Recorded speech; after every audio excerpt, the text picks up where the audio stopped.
Professor Ricardo, o Evangelho de Marcos poderia ser renomeado como o Evangelho de Pedro?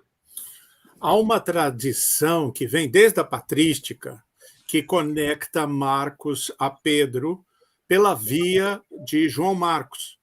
João Marcos não era discípulo de Jesus, segundo os evangelhos, mas ele pode ser o jovem que fugiu desnudo, ao qual Lídice se referiu. Essa também é uma tradição antiga. Mas ele foi o fundador também, por memória e lenda, da Igreja de Alexandria.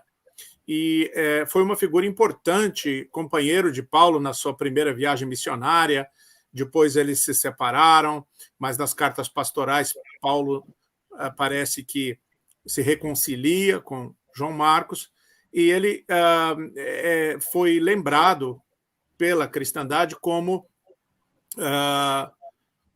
secretário de Pedro. E, portanto, o Evangelho de Marcos seria o Evangelho de Pedro, as memórias de Pedro, mas, veja, isso torna-se inseparável a história da lenda.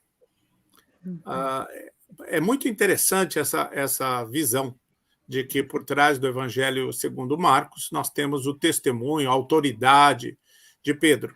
E essa autoridade de Pedro foi fundamental para que Marcos fosse assimilado pela igreja como evangelho canônico, porque, na verdade, Marcos é pouco citado na patrística, é uma curiosidade, porque ele era tido como um evangelho menor, um evangelho pequeno, resumo de Mateus, muitos diziam, e, na verdade, hoje nós sabemos da importância de Marcos, porque Marcos foi o primeiro dos evangelhos sinóticos, o mais antigo dos 4 evangelhos, a base para Mateus e Lucas produzirem os seus evangelhos, e portanto, mas na época em que o cânon foi formado, essa concepção, essa percepção não existia, esse conhecimento não existia.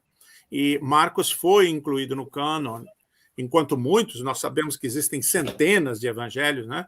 E os 4 evangelhos canônicos foram escolhidos por causa da sua autoridade apostólica.